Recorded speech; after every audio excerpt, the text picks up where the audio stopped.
নবীজি বলেন আল জান্নাতু তাহতা কদামিল উম্মাহাত। ও দুনিয়ার উম্মতেরা শুনে রাখো গো, দুনিয়ার কোথাও গেলে জান্নাত পাইবা না। নবীজি বলেছেন মায়ের পদতলে আল্লাহ পাক রব্বুল আলামিন জান্নাত রেখে দিয়েছেন। সুবহানাল্লাহ কইবেন না?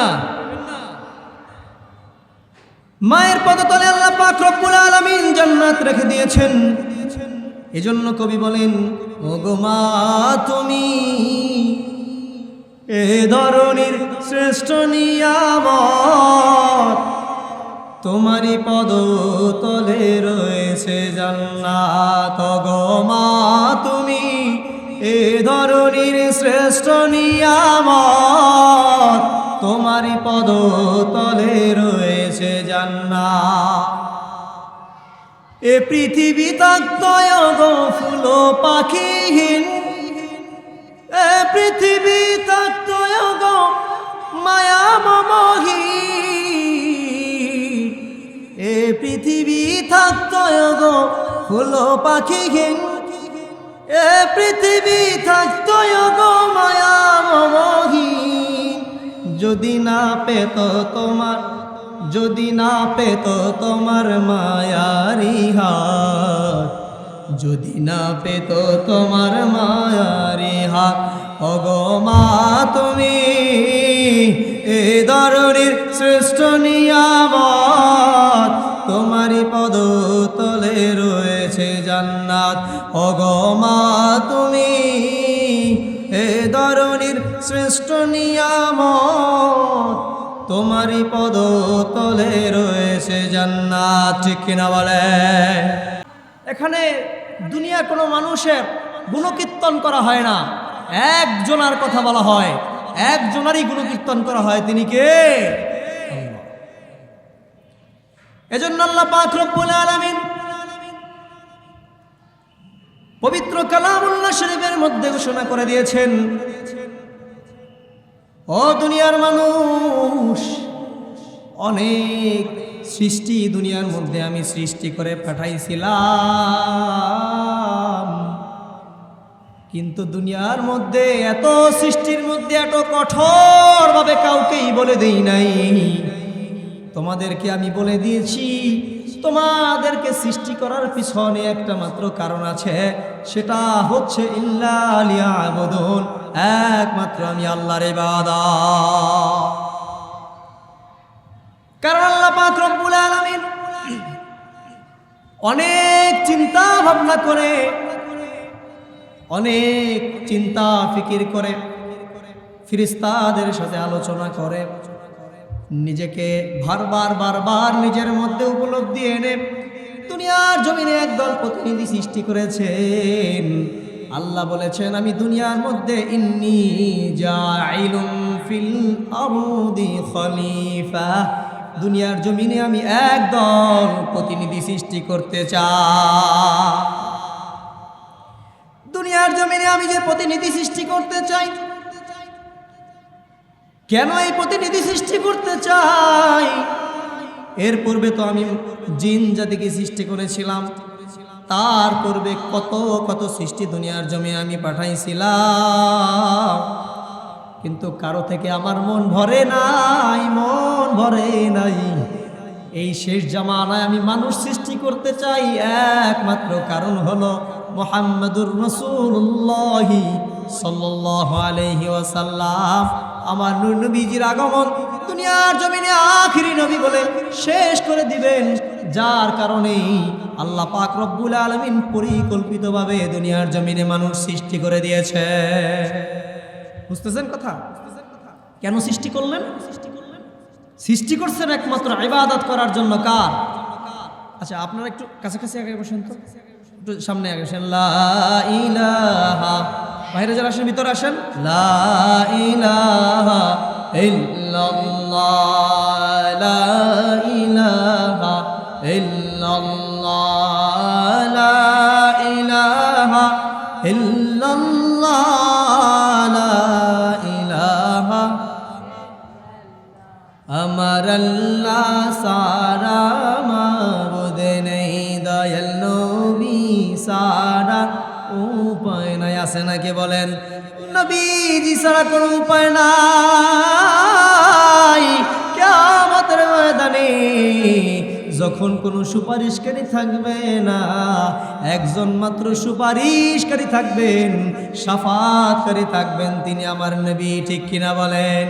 বলেন আল্লাহ সারা মাবুদ নাই, দয়াল নবী সারা নাই, আমার আল্লাহ সারা মাবুদ নাই, দয়াল নবী সারা উপায় নাই। হরে নূর নবীজির পাইতে দিদার, নূর নবীজির পাইতে দিদার, ওলি আল্লাহর দয়া চাই। লা ইলাহা লা ইলাহা ইল্লাল্লাহ, লা ইলাহা ইল্লাল্লাহ, লা ইলাহা লা ইলাহা ইল্লাল্লাহ মুহাম্মাদুর রাসূলুল্লাহ। যে কথা বলতেছিলাম, আল্লাহ পাক রব্বুল আলামিন দুনিয়ার জমিনে মানুষ পাঠাইলেন আর ঘোষণা করে দিলেন, দুনিয়ার জমিনে মানুষ আমি কেন বানাইলাম? ইল্লা লিয়াবুদুন, কেবলমাত্র আমি আল্লাহ পাক রব্বুল আলামিনের ইবাদত করার জন্য। বাবারে, শুরুতেই পবিত্র কুরআনুল কারীমের মধ্য থেকে একখানা আয়াতকে আপনাদের সামনে শোনালাম। আয়াতে কারিমার মধ্যে আল্লাহ পাক রব্বুল আলামিন বলছেন, ওয়াকাযা রাব্বুকা আল্লা তা'বুদু ইল্লা লিয়া'বুদুল্লাহ, ওয়াকাযা রাব্বুকা আল্লা তা'বুদু ইল্লা ইয়্যাহু ওয়া বিল ওয়ালিদাইনি ইহসানা। চিৎকার মেরে বলেন সুবহানাল্লাহ। আল্লাহ পাক রব্বুল আলামিন বলেন, দুনিয়ার জমিনে একজনের ইবাদত হবে, একজনের ইবাদত হবে, অন্য কারো কোনো ইবাদত হবে না। তিনি হলেন আমার আল্লাহ। আল্লাহ পাক রব্বুল আলামিনের ইবাদতের পরপরই যাদের ব্যাপারে হকের কথা আল্লাহ পাক রব্বুল আলামিন বলে দিয়েছেন, তারা হলেন দুনিয়ার জমিনে মা বাবা। ঠিক কিনা বলে? ইল্লা লিয়াবুদুল্লাহ, একমাত্র আল্লাহ পাক রব্বুল আলামিনের ইবাদত হবে।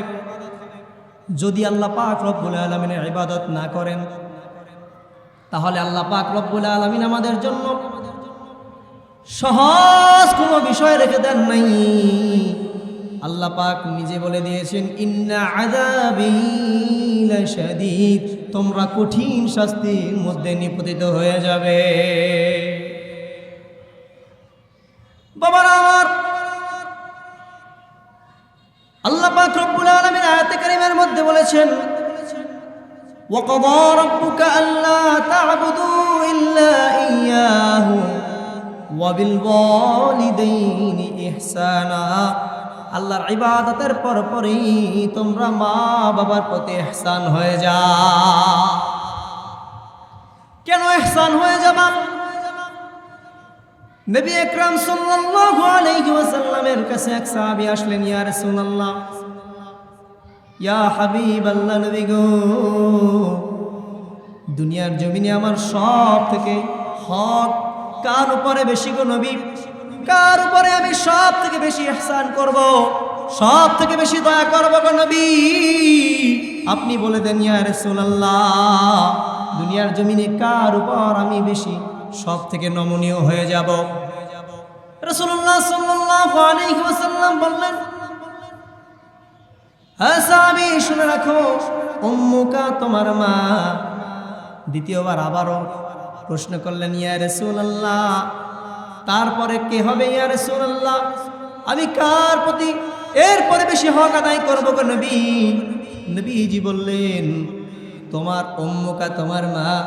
তারপরে নবীজিকে আবারও প্রশ্ন করলেন, ইয়া রাসূলুল্লাহ, আপনি তো দুইবার আমাকে বলে দিলেন তুমি তোমার মায়ের প্রতি হক আদায় করো সর্বপ্রথম। ইয়া রাসূলুল্লাহ, দ্বিতীয়বার মায়ের হকের ব্যাপারেও তৃতীয়বার যার হক আদায় করব, ইয়া রাসূলুল্লাহ বলেন তিনি কে? নবী করিম সাল্লাল্লাহু আলাইহি ওয়াসাল্লাম নবীজি আমার উত্তর করে বলেন, ইয়া সাহাবী, শুনে রাখো, শুনে রাখো, দুনিয়ার জমিনে যেই মা তোমাকে পেটের মধ্যে ধারণ করলেন, গর্ভের মধ্যে রাখলেন, তুমি কি তাকে ভুলে যাবা নাকি সাহাবী? নবী করিম সাল্লাল্লাহু আলাইহি ওয়াসাল্লামের কথা শুনে সাহাবী বললেন, না নবীজি, কেমন করে আমার মাকে আমি ভুলে যাই, যেই মা আমাকে 10 মাস 10 দিন পেটের মধ্যে ধারণ করেছে, ঠিক কিনা বলে? নবী করিম সাল্লাল্লাহু আলাইহি ওয়াসাল্লামের কাছে বললেন, দ্বিতীয়বার কেন বললেন ইয়া রাসূলুল্লাহ? নবীজি আমার উত্তর করে বললেন, তুমি কি দুনিয়ার জমিনে ভূমিষ্ঠ হয়েছো? ভূমিষ্ঠ হওয়ার পরে শক্ত কোনো খাবার দুনিয়ার জমিনে বসে ভক্ষণ করতে পারছিলা কিনা? নবীজির প্রশ্নের সাহাবী বললেন, না না, এই কথার উত্তর চলে আসে না। না, আপনারা বলেন তো, ছোট্ট অবস্থায় সন্তান যখন ছোট থাকে, ওই অবস্থায় সন্তানকে কোনো শক্ত খাবার খাওয়ানো যায় নাকি? মা দুইটা বছর আমাকে কষ্ট করে করে নিজের রক্তকে পানি করে করে 2টা বছর দুধ খাওয়াইছে কিনা বলেন? সেই যে মা দুধ খাওয়াইছেন, সেই মায়ের উপর দ্বিতীয়বার হক রাখার দাবি রাখে কিনা? ওগো মা, তুমি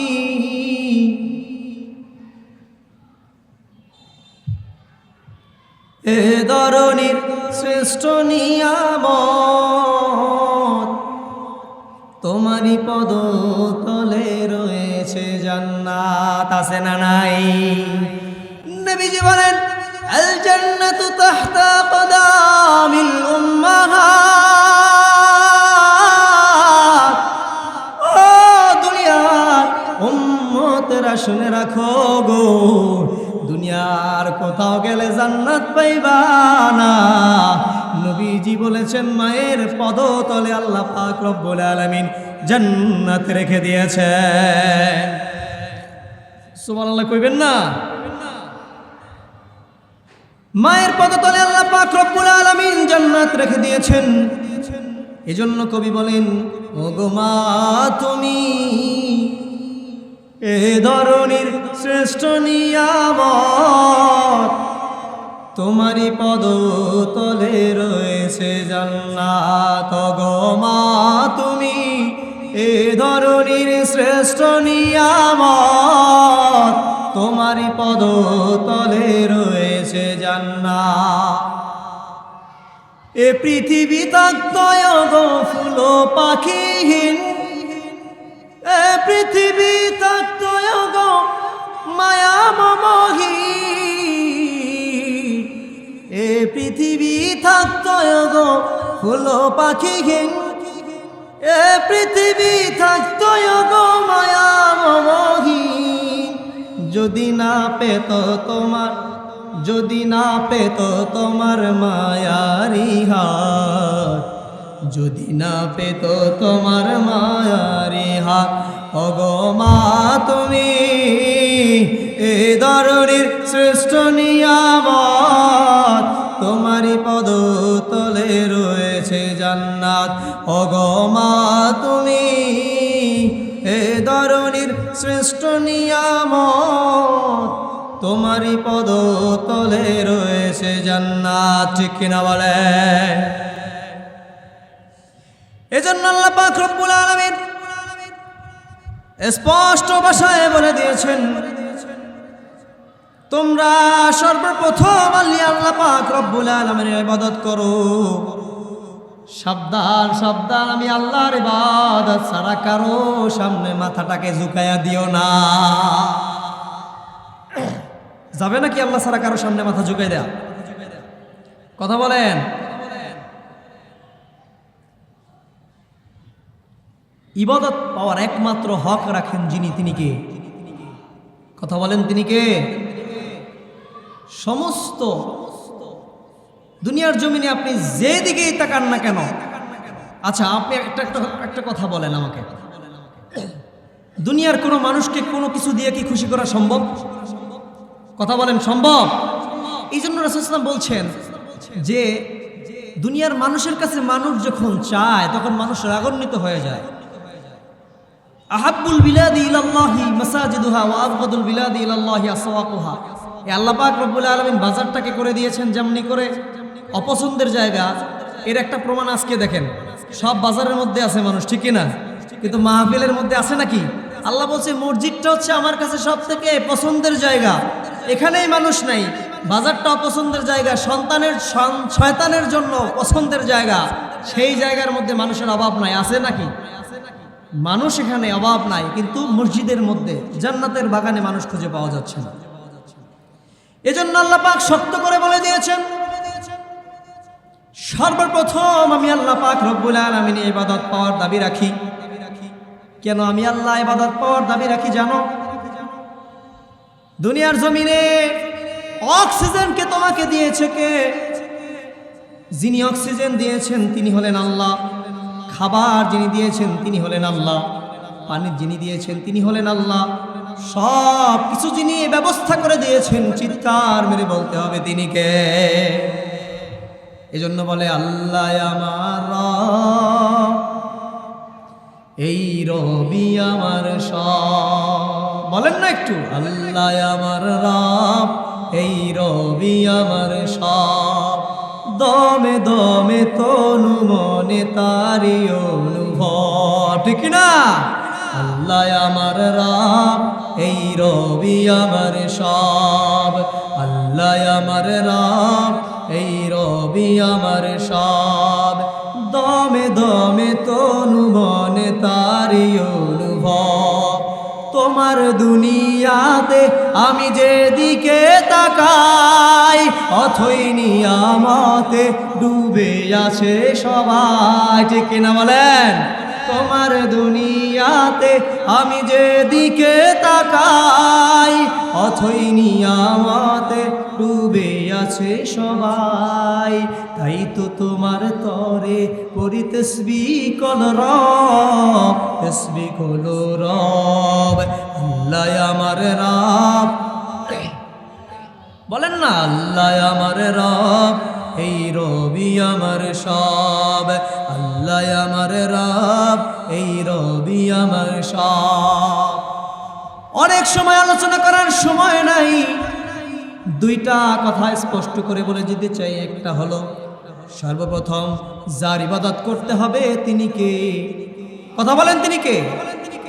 এরপর পরে আল্লাহ পাক হুকুম করে দিয়েছেন, আমি আল্লাহর ইবাদত করার পরেই তোমরা যাদের সাথে সৎ ব্যবহার করবে তিনি হলেন তোমাদের পিতামাতা, তিনি হলেন তোমাদের পিতামাতা, তিনি হলেন তোমাদের পিতামাতা।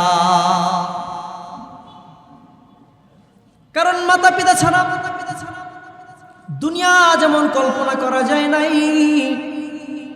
তেমনি ভাবে আমি বলেছিলাম হাদিসের মধ্যে নবীজি বলেছেন, সাহাবী এসে তৃতীয়বার জিজ্ঞেস করলেন, ইয়া রাসূলুল্লাহ, নবী গো, দুইবার বললেন,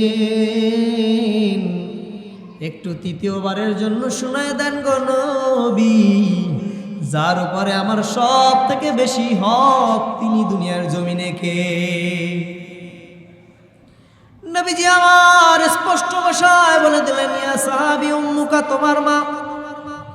তৃতীয়বারও তুমি যার প্রতি সদয় হবে, সব থেকে বেশি সদয় হবে, সৎ ব্যবহার করবে, উত্তম আচরণ করবে, তিনি হলেন তোমার মা। কারণ মা হলো দুনিয়ার জমিনে এমন সম্পদ, আমরা যারা আলেম হয়েছি, যারা আলেম হচ্ছি, আমার মনে হয় দুনিয়ার জমিনে এমন কোনো আলেম নাই বলতে পারবে না যারা মায়ের দোয়া ছাড়া দুনিয়ার জমিনে আলেম হইতে পারছে, ঠিক কিনা বলেন? শুধু আলেম নয়, যারা আবেদ আছেন, আবেদ সাধারণ মানুষ, তাদের মধ্যে আপনি জিজ্ঞেস করে দেখবেন, সফল যত মানুষ হয়েছে সব মানুষের ব্যাপার আপনি আমলনামা খুঁজে দেখেন, সবার আমলনামাই খোঁজ করলে পাওয়া যাবে তারা মা বাবার খেদমত করে করেই বড় হয়েছে, ঠিক কিনা বলেন? আরে মা বাবা কেন চাইবে আমাদের কাছে? তাদের জন্য তো আমাদের হৃদয় উজাড় করে দিয়ে করার কথা, ঠিক কিনা? কারণ নবীজি সাল্লাল্লাহু আলাইহি ওয়াসাল্লাম বলেছেন তিনটা বার তোমরা মায়ের হক আদায় করো। চতুর্থবার রাসূলুল্লাহ সাল্লাল্লাহু আলাইহি ওয়াসাল্লাম বলেছেন আবুকা তোমার পিতা, বলেন না সুবহানাল্লাহ। সমস্ত প্রাইজগুলা পুরস্কারগুলা নবী সাল্লাল্লাহু আলাইহি ওয়াসাল্লাম মায়েদের জন্য দিয়ে দিয়েছেন। ও পর্দার অন্তরালে মা গো আমার, একটু লক্ষ্য করো, কেন তোমাকে এত হক আর এত অধিকারের কথা নবীজি বলে দিয়েছেন? তোমার সম্মান কি এত কেন বাড়ায় দিছে? চিন্তা করে দেখছো নি? তোমার গর্ভ থেকে যিনি আগমন করেছেন তিনি হলেন আমার নূর নবী, হায়াতুন নবী, জিন্দা নবী মুহাম্মদুর রাসূলুল্লাহ সাল্লাল্লাহু আলাইহি ওয়াসাল্লাম, বলেন না সুবহানাল্লাহ। ঠিক কি না? মায়ের গর্ভ থেকেই তো আব্দুল কাদের জিলানী, মায়ের গর্ভ থেকেই তো বাহাউদ্দিন নকশবন্দি, মুজাদ্দিদ আল ফিসানি, সুফি ফতে আলী ওয়াইসি, ঠিক কিনা? মায়ের গর্ভ থেকেই তো শাহজালাল শাহপরান রহমাতুল্লাহি আলাইহি, মায়ের গর্ভ থেকেই তো মীর সাহেব হুজুর রহমাতুল্লাহি আলাইহি, ঠিক কিনা? ওই মায়ের গর্ভ থেকে দুনিয়ার জমিনে যারা আসলেন তাদের ব্যাপারে আমার নবীজি তিনটা বার হকের কথা বলে দিয়েছেন। ও মা গো রে, তাই তো তোমাকে পর্দার ব্যাপারে আল্লাহ পাক রব্বুল আলামিন ফরজ করে দিয়েছেন। আল্লাহ বলেছেন আমাকে ভয় করো, ভয় করার মধ্যেই তো চলে যাবে। আমাকে আল্লাহ পাক পাঁচটা জিনিসকে ফরজ করে দিয়েছেন। 5 ওয়াক্ত নামাজ, বুনিয়াল ইসলাম আলা খামসিন।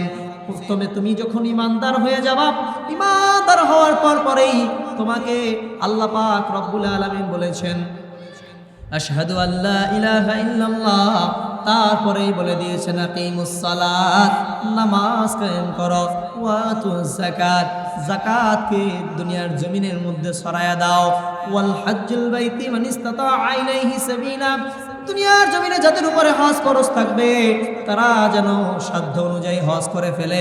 দুনিয়ার জমিনে আমার মা বোন সহ সমস্ত মানুষের জন্য পর্দাও ফরজ করে দিয়েছেন কে? ও মা, তোমাকেই বলছি,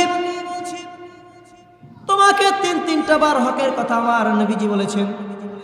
তার মানে হলো তুমি যখন তিনবার আল্লাহর হাবিবের মাধ্যমে দুনিয়ার জমিনে সম্মানিত হয়ে গেলা, এই জন্যই তোমাকে দুনিয়ার জমিনে হুঁশ রেখে হিসাব করেই চলার ব্যাপারে নবীজি বলে দিয়েছেন। কারণ তুমি যদি দায়ুসের মতো চলো, তোমার ব্যাপারে আল্লাহ পাক রব্বুল আলামিন বলেছেন ওয়াকরনা ফি বুয়ুতিন্না ওয়ালা তাবাররাজনা তাবাররুজাল জাহিলিয়াতিল উলা। মাগো সাবধান হয়ে যাও,